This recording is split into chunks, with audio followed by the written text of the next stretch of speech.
Depuis des millénaires, l'humanité s'est interrogée sur la nature de l'univers.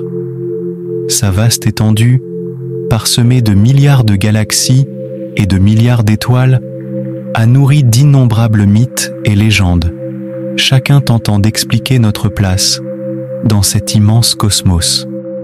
Parmi les questions fondamentales qui ont intrigué les philosophes et les scientifiques, il y en a une qui se démarque. L'univers a-t-il un centre? L'idée d'un centre cosmique est intuitive. Nous avons l'habitude de penser au monde qui nous entoure en termes de centre et de périphérie. Le Soleil est au centre de notre système solaire. La Terre est au centre de notre champ de vision. Et nous avons tendance à nous placer au centre de notre propre histoire. Il est donc naturel de se demander s'il en va de même pour l'univers dans son ensemble. L'idée d'un univers centré a été dominante pendant la majeure partie de l'histoire humaine. Dans les modèles cosmologiques anciens, comme celui de Ptolémée, la Terre était placée au centre de l'univers, avec les sphères célestes tournant autour d'elle.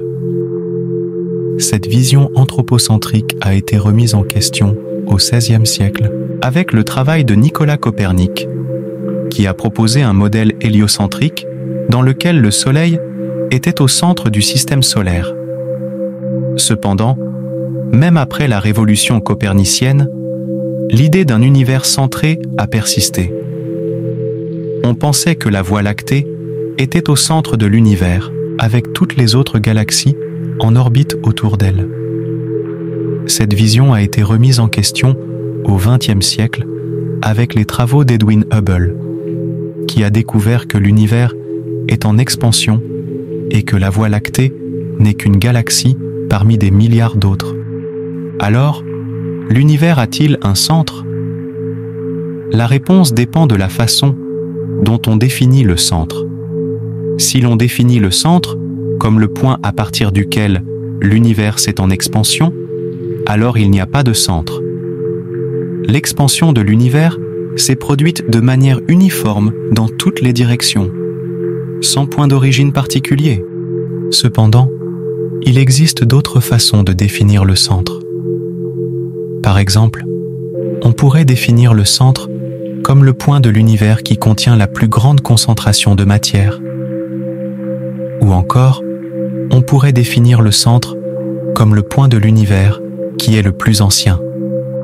Avec ces définitions, il est possible que l'univers ait un centre.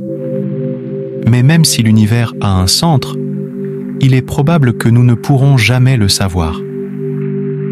L'univers observable est vaste, mais il ne représente qu'une infime fraction de l'univers entier.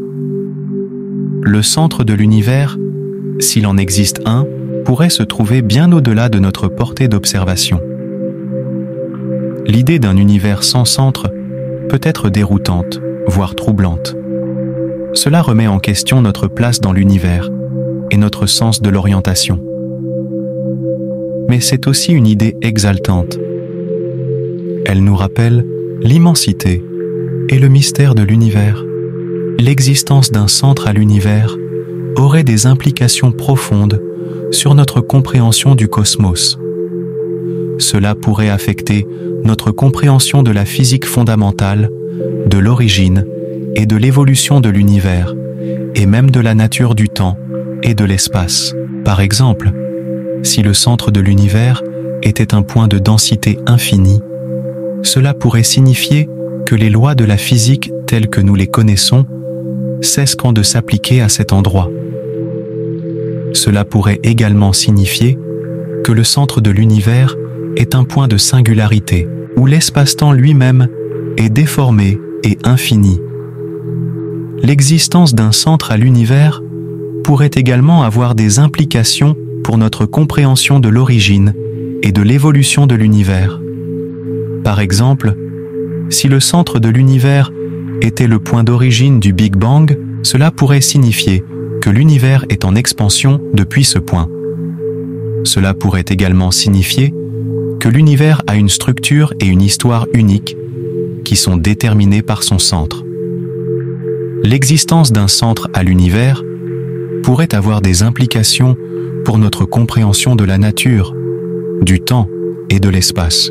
Par exemple, si le centre de l'univers était à un point où le temps s'arrêtait, cela signifierait qu'il n'y aurait pas de avant ou après le Big Bang. Cela pourrait également signifier que l'espace-temps lui-même n'a pas de dimensions telles que nous les comprenons.